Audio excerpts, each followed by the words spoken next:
En esta noche comenzamos la quinta parte de nuestra serie El amor a los enemigos y vamos a ver en esta noche la perspectiva de Jesús.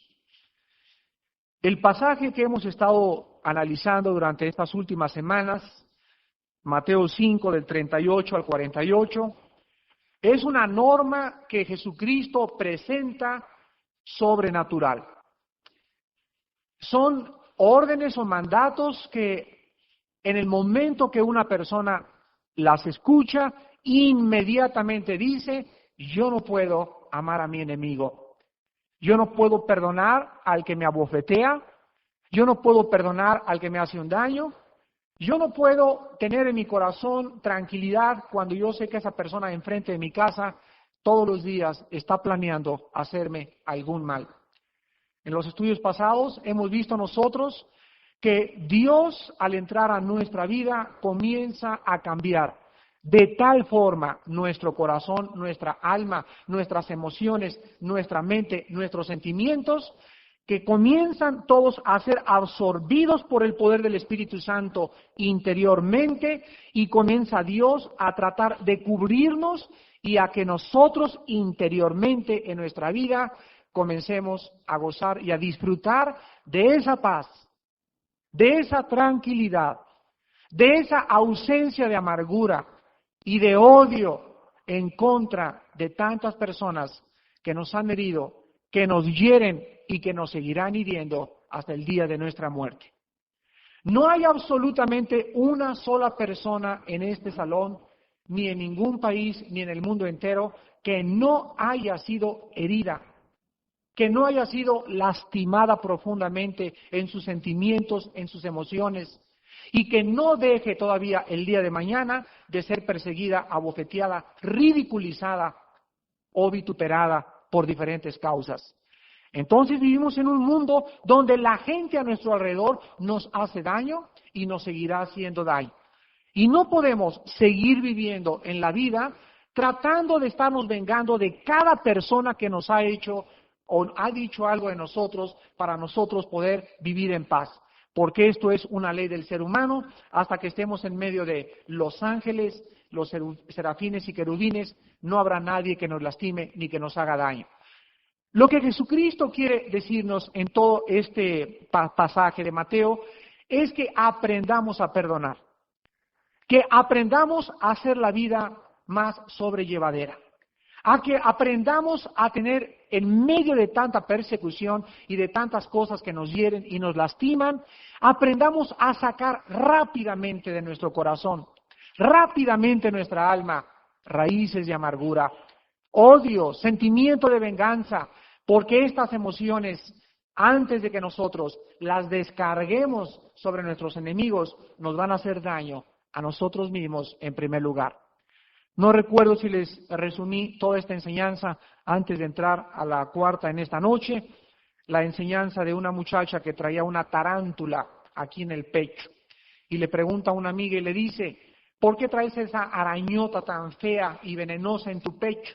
Y le contesta esta muchacha, porque estoy esperando ver a Lupita para aventársela y que le pique. Y entonces la muchacha le dice, antes que se la aviente a Lupita, ya te envenenó a ti primero. Así es el odio, así es la venganza. Hay personas que almacenan tanto veneno aquí guardado para aventárselo a la persona que tienen deseos de vengarse, de lastimarla, pero sin darse cuenta que antes de que descargues tu odio contra los demás, ese mismo veneno, ese mismo odio ya te hizo más daño a ti. En esta noche vamos a contestar preguntas muy importantes para tener un balance más equilibrado respecto a nuestra vida cristiana. Hemos dicho que el cristiano no debe vengarse, el cristiano debe amar a los enemigos, pero también hemos dicho que Dios ha establecido jueces, autoridades civiles, hay la Procuraduría de Justicia, la Procuraduría del Consumidor, instituciones establecidas por el gobierno para hacer valer los derechos que tenemos como ciudadanos. El problema está que muchos cristianos no saben el balance o la línea divisora entre demandar a alguien porque te chocó tu carro o meter a la cárcel a alguien y ser cristiano y perdonarle con tu corazón. Muchas personas, por haber mal interpretado estos principios bíblicos, han tratado, fíjense ustedes, de unirse a grupos que se llaman pacifistas. Y ahí están en la calle desfilando con letreros, abajo las bombas, abajo la guerra nuclear, etcétera, etcétera. ¿Y sabían ustedes que un cristiano no puede pertenecer a un grupo de estos? Es que Cristo estaba en contra de la guerra, etcétera, etcétera. Fíjense, por malinterpretar lo que es el pacifismo, ellos creen que atacando a los gobiernos y diciéndoles es que en lugar de gastar en bombas nucleares, en aviones, deberían de gastar en vestir y educar a la gente, no se dan cuenta ellos que están yendo precisamente en contra de la palabra de Dios. Cuando tú le dices esto a una gente, lo primero que te dice es, lee Mateo 5, Cristo dijo que no hiciéramos daño, pero ellos no entienden que Dios usa las autoridades para detener y frenar el mal en este mundo. ¿Se imaginan que no hubiera soldados, que no hubiera policía, que no hubiera instituciones que garantizaran o hicieran respetar las leyes? Sería el caos. Sería una sociedad utópica. Esto no es posible en el mundo de pecado en que vivimos. En este mundo que nos rodea de pecado es necesario, desgraciadamente, el uso de la fuerza para detener muchas veces el mal. Entonces vamos a ver cómo la Biblia no nos llama a una pasividad total, a no pelear por nada, a que yo no voy contra la guerra, por mí que se metan los ladrones a mi casa y que me hagan lo que quiera. Si en la iglesia hay alguien, un miembro de la iglesia que es un adúltero, es un fornicario, hay que tener amor, no hay que correrlo. La Biblia no enseña esta pasividad total. Y en esta noche les voy a mostrar a ustedes algunos pasajes de la Biblia donde se nos habla que nosotros también debemos resistir al mal cuando es debido bíblicamente. Veamos, por ejemplo, en Santiago capítulo 4, versículo 7, en Santiago 4:7, que la Biblia nos da esta orden y dice así: someteos pues a Dios, resistid al diablo y huirá de vosotros. Aquí se nos manda de una forma u otra resistir el mal o resistir a la epítome del mal, resistir a la personificación del mal, a Satanás. Quiero que observen ustedes que no se nos dice, dile al diablo, mira diablo, cara de champurrado, a mí me haces lo que el Ares le hace a Juárez, a mí no me haces nada, des para allá y ahí te me quedas. ¿Sabes qué? A ver, éntrale, a ver. No, nunca se nos manda ni siquiera decirle de groserías al diablo, ni podemos maldecir al diablo. Dice en la epístola de Judas que cuando el arcángel Miguel estaba disputando el cuerpo por Moisés, el mismo jefe de todas las huestes de los ángeles no se atrevió a maldecir o hablar mal del diablo, sino que dijo, el Señor te reprenda. Entonces el cristiano no es llamado a enfrentarse a un enemigo superior en nuestras fuerzas. La Biblia nos dice, sométanse a Dios. No te estés preocupando de cómo pelear contra el diablo y cómo. No, tú sométete primero a Dios. Significa ponte bajo la voluntad de Dios. Por ejemplo, una mujer rebelde a su esposo es una mujer en las manos de Satanás.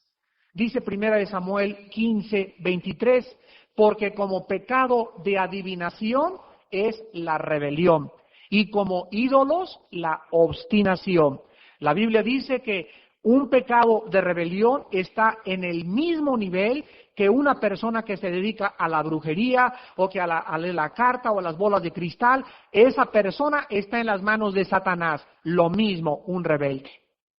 Un hijo rebelde en contra de sus padres se ubica inmediatamente bajo los dardos de Satanás.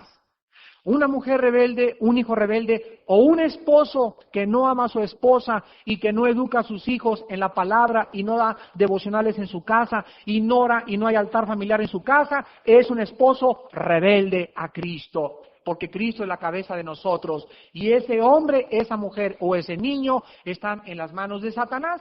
Entonces no podemos vivir en rebelión y decirle, Señor, ayúdame, o reprende a Satanás de mi casa, o mira lo que me está haciendo, o me está... No, el problema no está en que Dios no te quiera ayudar, el problema está en que no estás bajo el paraguas de la protección de Dios. Estar bajo Dios es estar bajo su protección. Estar sometidos a Dios es vivir cuidados y protegidos. Dice el Salmo 91, versículo 1. Porque aquel que mora bajo la sombra del Omnipotente, aquel que vive bajo la sombra del Omnipotente, vivirá tranquilo. El que vive cerca de Dios, vive tranquilo.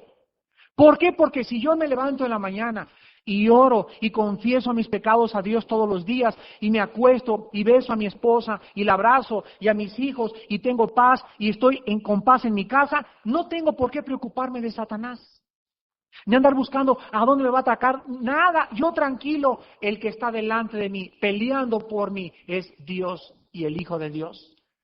Entonces la Biblia nos manda que nos sometamos. Cuando nos sometamos a Dios, quiero que vean ustedes que entonces tenemos resistencia contra Satanás. ¿A qué se refiere aquí Santiago? Se refiere a las tentaciones. ¿Cómo puede un muchacho joven resistir tener una relación sexual con su novia? ¿Cómo puede un hombre casado resistir a una muchacha más joven que su esposa para no irse con ella? ¿Cómo puede un hombre que trabaja con mucho dinero resistir la tentación de enriquecerse ilícitamente a través de un negocio? La única forma que podemos resistir el pecado, el sexo, el dinero y el placer es viviendo sometidos a Dios todos los días. No quieras pelear la vida, no quieras tomar decisiones, no digas, es que ¿dónde está Dios? ¿Y por qué caigo? ¿Y por qué estas tentaciones? Tu problema tiene una raíz, no vives sometido a Dios. Vean ahora primera de Pedro, después de Santiago sigue Pedro, capítulo 5, versículo 9, vamos a leer desde el versículo 8.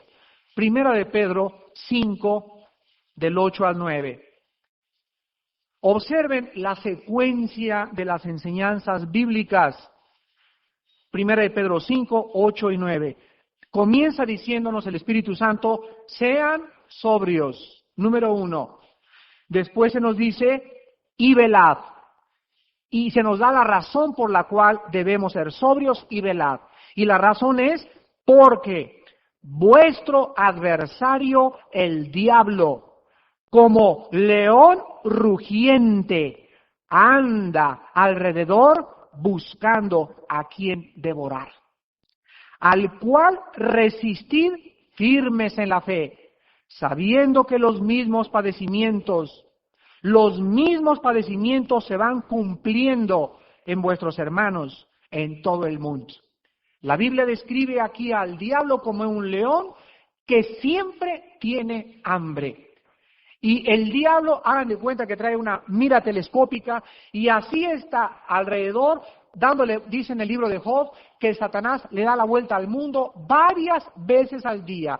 Y le pregunta a Dios, ¿dónde anduviste? Y dice, de rodear el mundo y andar por él. Hay veces que se detiene, ahorita creo que tiene una junta en Irak con toda su legión de demonios y se junta a veces en otro lado y ahí se detiene más tiempo, pero siempre está buscando cristianos que hayan bajado la guardia. ¿No sabían ustedes, cristianos que me escuchan, que la vida cristiana es una guerra espiritual encarnizada las 24 horas? Todavía ahorita ahí los soldados en Saudi Arabia tienen descanso, están tensos porque no hay ninguna acción todavía. En la guerra cristiana no hay tal cosa como descanso, porque el que piensa que está firme, el que quiere echarse sus vacacioncitas espirituales, mire que no caiga. Porque ahí es precisamente cuando se dejan venir como zancudos los poderes del mal. Para meterse a tu casa, para meterse a tu negocio, para meterse a tu vida espiritual y para destruir, robar y asesinar. La Biblia dice, solo velando y siendo sobrios, el diablo, nuestro adversario, no podrá hacernos nada. ¿Cuál es el escudo que detiene los dardos de fuego del Satanás? Dice Efesios capítulo 6, el escudo de la fe. Cuando el cristiano así se levanta en la mañana y se pone esto, entonces el cristiano tiene que estar las 24 horas así, porque si tú te levantas y así sin guardia, ¿cuál fe? Ni qué nada, ni oro, ni leo la Biblia, a las 11 de la noche ya anda el cristiano ahí, que me siento débil, y a las 3 de la tarde, pues hice esto, y a las 8 de la noche depresivo, y a los 2 días, ¡pastor! ¿Y cuál es el problema? Oiga, pues hermanito, hermanita, vamos a comenzar. ¿Cuánto tiempo tiene usted que no tiene comunión temprano con Dios? ¿Cuánto tiempo tiene sin orar? ¿Cuánto tiempo tiene sin memorizar la palabra? Antes me habló una hermana de México que tiene 5 años en la vida cristiana y desde los 5 años que tiene no sabe un solo versículo de memoria y está a punto de ser internada en el hospital psiquiátrico. Y el esposo me decía por teléfono, Armando, ¿pero por qué nos abandonó Dios? No, amigos, no los abandonó Dios, no, hermanos, no los abandonó Dios, ustedes le dejaron. Ustedes vivieron en desobediencia, ustedes quisieron vivir en sus fuerzas la vida cristiana y fueron destruidos por los poderes del mal. Ahora vean Gálatas capítulo 2 y veamos otra forma en que se resiste al mal también y no pasivamente. Gálatas capítulo 2. Hay veces que hay hermanos que dicen, ay hermano, pues fíjate que ese hermano pues anda mal, pero yo no tengo el valor para ir a reprenderlo o exhortarlo, porque creo que sería falta de amor.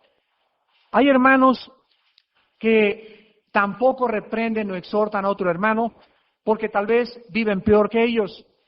Quiero que vean ustedes que en la Biblia no existe tal cosa como no exhortar ni reprender a los hermanos.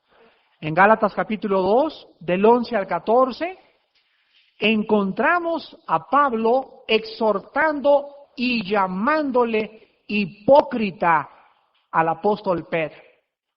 Gálatas 2, del 11 al 14.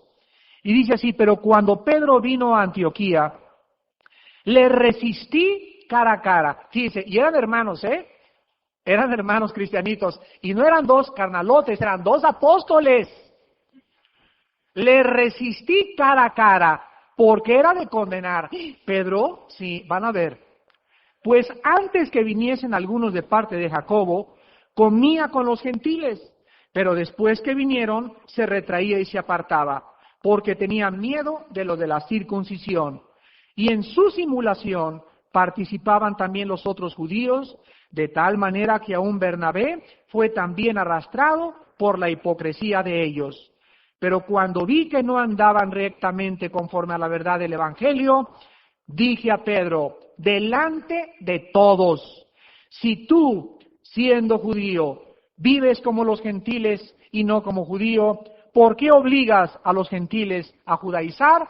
Ven ustedes entonces que aquí el apóstol Pablo no tiene pelos en la lengua y se dirige al apóstol Pedro y le dice, eres un hipócrita. ¿Pero qué nos dice la Biblia que no lo hagamos públicamente en frente de los hermanos? En Mateo capítulo 18, vayamos a Mateo 18, veamos por qué el apóstol Pablo lo reprendió públicamente a este hermano. Dice Mateo 18, y aquí se establece las leyes para exhortar a los hermanos.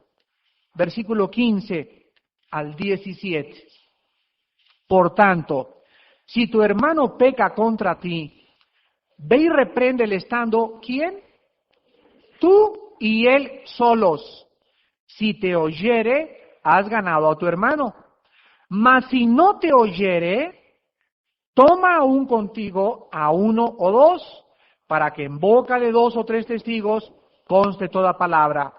Y si no los oyere a ellos, dilo a la iglesia, y si no oyere a la iglesia, tenle por gentil y publicano. La Biblia dice que cuando alguien te hace algo, y si es hermano cristiano o hermana cristiana, no se lo cuentes a nadie, porque en ese momento el que propaga el chisme aparta al amigo, dice Proverbios. El que divulga el pecado aparta al amigo. Vas con esa persona, vas con esa hermana y cara a cara le dices, me quiero tomar un café, quiero platicar contigo, siento esto, etcétera, etcétera. Si tú ves que pasan 3 o 4 días y tu amigo, hermano en Cristo, sigue haciendo lo mismo, vas y tomas a otra hermana cristiana o a un hermano cristiano y entonces van los dos y lo vuelven a exhortar para que tú tengas un testigo. Si no los oye a ustedes dos, entonces vas y en la iglesia se lo dices a tu pastor. Y el pastor públicamente puede decir cualquier día, fulano de tal no es bienvenido a esta iglesia porque está viviendo en adulterio, porque tiene un amante, etcétera, etcétera. Y si a pesar de eso esa persona sigue igual, la Biblia dice, ténganlo como si no fuera cristiano, porque no puede ser hijo de Dios. El apóstol Pablo, cuando reprendió a Pedro, Pedro ya comenzaba a hacerse fama de hipócrita, porque Pedro era, pero bien audaz. Dice la Biblia que cuando llegaban los gentiles se sentaba a comer con ellos, pero cuando llegaban los judíos, se pasaba del lado de los judíos para que no creyeran los judíos que él estaba de parte de los gentiles. Pedro era un hombre que se preocupaba por el qué dirán. Era un hombre que le gustaba mucho la sociedad y que no había definido sus valores. Esta exhortación del apóstol Pablo lo hace centrarse y darse cuenta que no puede vivir una vida públicamente y una vida en secreto. Debemos ser como somos públicamente y también en nuestro propio hogar. Ahora vayamos a Romanos capítulo 13. Entonces la Biblia es clara, antes de ir a Romanos 13, vayamos a 1 Corintios capítulo 5. 1 Corintios capítulo 5. Y vamos a ver un caso concreto de disciplina en la iglesia de un hermano. Antes de leer 1 Corintios 5, hace como 6 meses que tuve allá una campaña en Tijuana y en San Diego, recuerdo que estuvimos ahí varios pastores y algunos de los pastores yo les hice la siguiente pregunta. Me encanta hacer esta pregunta cuando estuve con mis hermanos pastores. ¿Cuándo fue la última vez que cualquiera de ustedes, les pregunté, expulsaron a alguna familia o algún miembro de su iglesia? Y todos se voltean a ver y dicen, no, yo nunca. Y el otro, pues hace 2 años. Y les dije, entonces todos tienen puros ángeles y querubines en su iglesia. Y ¿saben una cosa? Que cuando no hay disciplina en una iglesia, ni corrección, ni expulsiones de una escuela, ni de personas no gratas, es porque el pastor se ha vendido económicamente. Cuando un pastor o un hombre de Dios tiene miedo a expulsar a tal o tal persona, porque es el que puso el techo de la iglesia, o es el que compró las bancas de la iglesia, o es el que le compró el carro al pastor, en ese momento ese hombre ha prostituido su ministerio. La Biblia nos muestra que tanto en una escuela como en un gobierno, como en la casa de Dios, se necesita estar ejerciendo constantemente la disciplina. Veamos un caso en 1 Corintios capítulo 5. Y comienza este capítulo diciendo estas palabras. De cierto se oye que hay entre vosotros fornicación, y tal fornicación cual ni aún se nombra entre los gentiles, tanto que alguno tiene la mujer de su padre. Y vosotros estáis envanecidos. ¿No debierais más bien haberos lamentado para que fuese apapachado, dice? No, dice, para que fuese quitado de en medio de vosotros el que cometió tal acción? Ciertamente yo, como ausente en cuerpo, pero presente en espíritu, ya como presente he juzgado al que tal cosa ha hecho. En el nombre de nuestro Señor Jesucristo, reunidos vosotros y mi espíritu con el poder de nuestro Señor Jesucristo, el tal sea entregado a los ángeles. ¿Así dice? ¡Ay, qué falta de amor!, dirían muchos hermanos. Y este es el apóstol Pablo escribiendo bajo la inspiración del Espíritu Santo. El tal sea entregado a Satanás para destrucción de la carne, a fin de que el espíritu sea salvo en el día del Señor Jesús. Aquí en Corinto había un hombre viviendo con su madrastra. Estaba acostándose con su madrastra. Y la iglesia sabía que ese muchacho vivía con la madrastra. Y Pablo no dice, pero qué pecadote tan grande, ¿cómo es posible que esta fornicación? No, lo que a Pablo le molestó fue que los líderes de la iglesia consintieran, permitieran que este hombre, a vista de todos, viviera acostándose con su madrastra en frente de todos los miembros de la iglesia. Y Pablo dice y da la solución. La solución es fuera. ¿Y qué significa ser entregado a Satanás? Significa ser sacado de la comunión de los santos. Cuando un cristiano se le rechaza de una iglesia o se le expulsa de una iglesia, ese cristiano está en las manos de Satanás. ¿Por qué? Porque solamente bajo la comunión de los santos el cristiano puede ser protegido. Ahora, por eso es que hay muchos cristianos que van de iglesia en iglesia, de iglesia en iglesia, y recorren 5, 6, 7 iglesias, y los han expulsado de 5 iglesias anteriores, por tranzas, por borrachos, por adúlteros, por fornicarios, y por eso es tan importante que al llegar a una iglesia, hermanito, ¿de dónde viene? Pues de la iglesia fulana de tal. Muy bien, tráigame una carta de su pastor para saber yo que usted no es una persona expulsada de su iglesia, porque qué chiste es que lo expulsen de una iglesia y que se vaya a meter a otra iglesia. Esto es falta de honestidad de parte de los líderes de Dios. Entonces, nadie puede usar, es que Cristo dijo, perdona a tus enemigos, perdonan al hermanito. Pobrecito, no tuvo mamá. Y su madrastra, pobre mujer, es viuda. Pablo no toma en consideración los sentimientos y las emociones. Pablo considera que un poco de levadura leuda toda la masa. Cualquiera de ustedes que sea médico sabe perfectamente bien lo que es el cáncer. El cáncer son un grupo de células que se conglomeran o se amontonan y trabajan en desarmonía totalmente de una forma opuesta a las demás células. Estas células están trabajando así, el cáncer trabaja de otra manera. Son células que no pueden agruparse con las otras células, son células muertas. Y si esas células muertas pasivas no son sacadas del cuerpo, el cuerpo comienza a ser lleno de ese cáncer. Ningún doctor dice, pobre cancerito, tengan compasión, ahí déjenlo. No, por el beneficio del demás cuerpo se tiene que extirpar el cáncer. Así es el pecado, mis hermanos, en la iglesia de Dios. Una sola persona en nuestra iglesia, en cualquier iglesia, que vive en adulterio, que tenga negocios ilícitos, que sea una prostituta y que siga en su negocio de prostitución, que siga vendiendo droga y que después de 6 meses, 1 año, no haya sido regenerado por Dios, contamina 5 a 6 y al ratito la iglesia se enferma y es enfermada porque no hay el juicio de Dios a través del liderazgo. Entonces tratemos de definir la justicia y el amor de Dios. Hay que es falta de amor, hay que esto y el otro, es que no conocen la palabra de Dios. Ahora sí veamos Romanos 13 para acabar. Y en Romanos 13, de una forma clara, clarísima podríamos decir,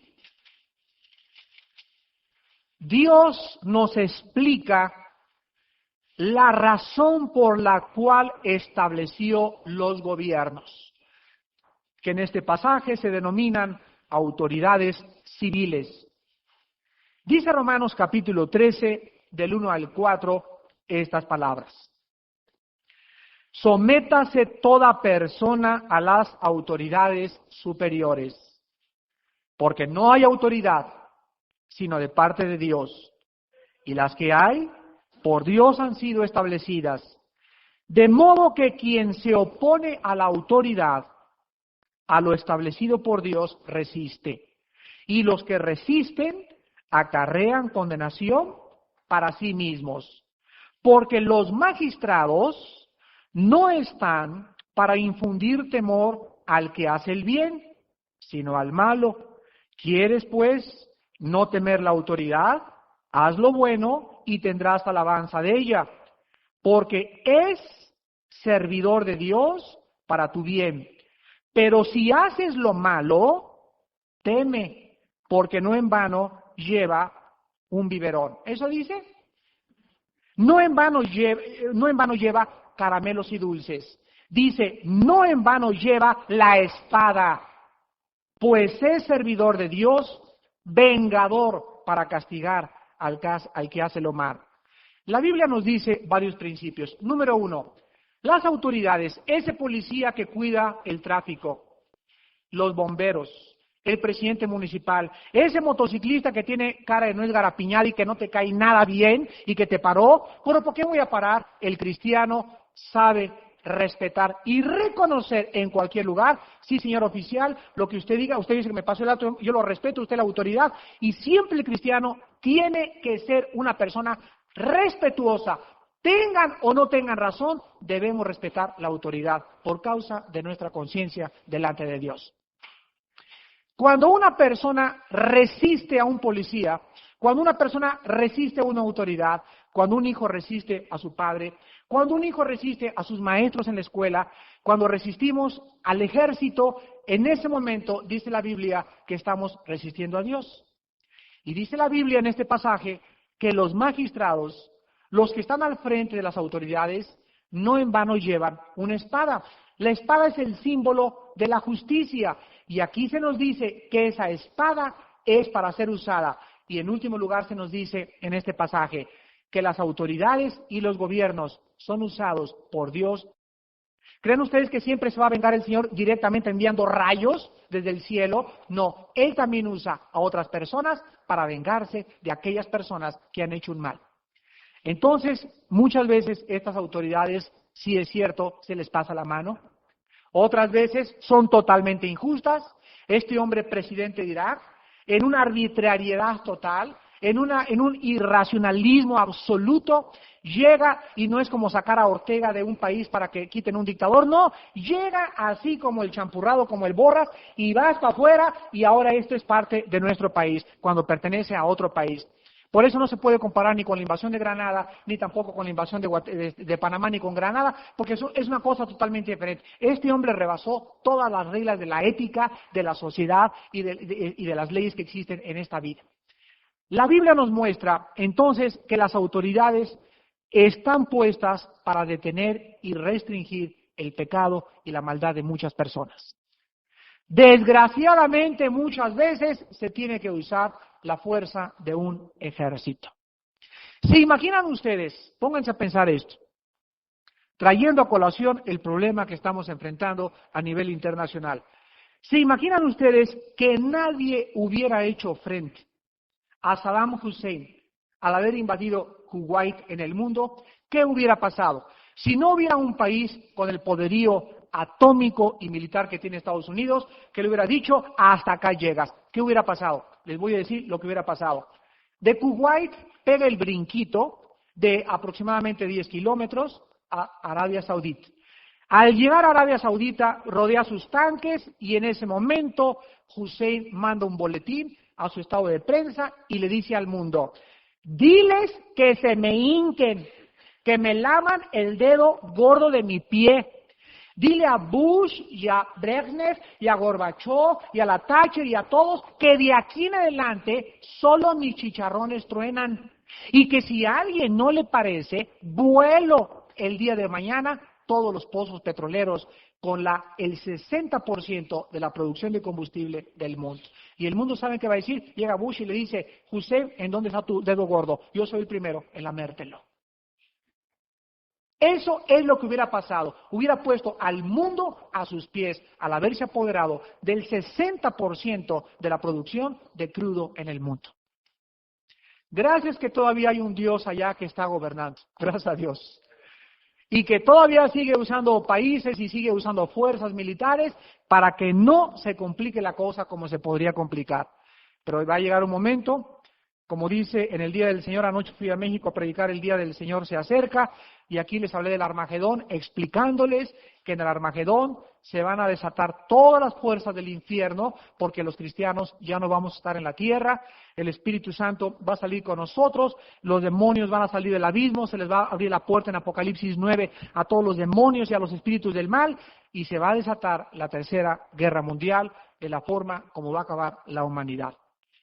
Esta última batalla solamente demostrará que el ser humano, sin los poderes restrictivos de la Iglesia y de las autoridades civiles, se convierte en un salvaje y en peor que un animal.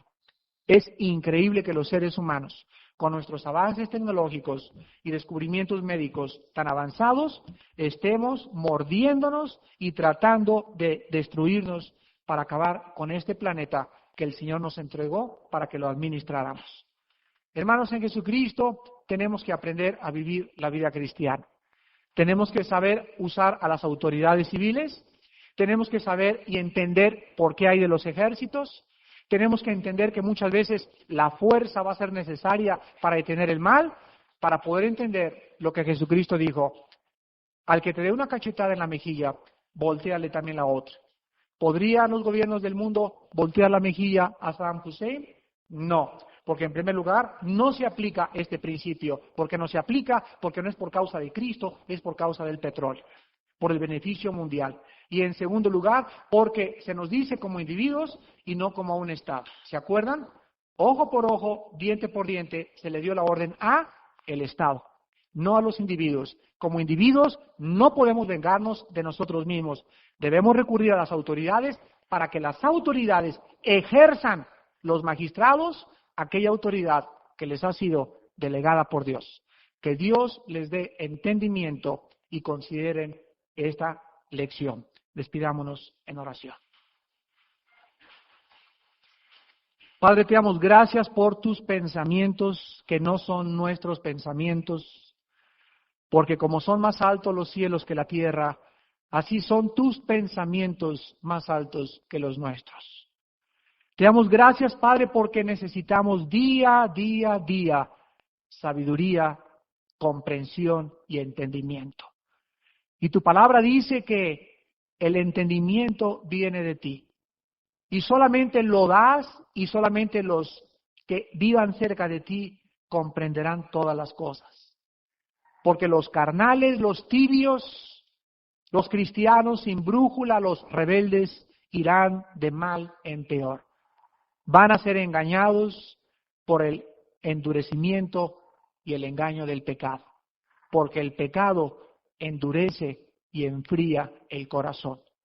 Padre, te pedimos en esta noche que vivamos sometidos a nuestras autoridades, que respetemos a la autoridad civil en esta ciudad, que respetemos los altos, los semáforos, que cuando algún policía nos diga no se puede estacionar ahí, le respetemos y le obedezcamos, no porque nos caiga bien, sino por nuestra conciencia delante de ti, que respetemos a nuestro padre, a nuestra madre, a nuestros maestros en la escuela y a cualquier persona que tenga autoridad sobre nosotros, que respetemos y amemos también a nuestros pastores.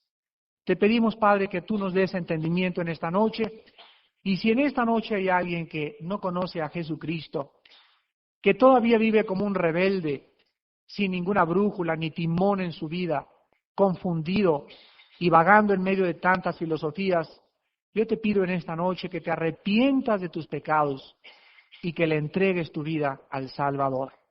Cualquier persona que en esta noche le quiera entregar su vida a Jesucristo, ahí desde su lugar, repite estas palabras en su corazón. Mi Señor y mi Dios, te doy gracias en esta noche por haberme abierto los ojos a tu verdad y mostrarme que no debo de tratar de vengarme de mis enemigos, porque tú te vas a encargar de ellos y tú, Señor, les pagarás conforme a sus obras. Te pido que me des sabiduría para saber tratar con las personas que me hacen mal cuando no son cristianos y cuando deben las autoridades civiles de intervenir. Te pido, Padre Santo, que me laves con tu sangre de mis pecados y te doy gracias por haber muerto por mí en la cruz del Calvario. Te pido que entres a mi corazón en este momento como mi Señor y mi Salvador, porque te lo pido y te doy las gracias en el nombre de Jesucristo. Amén.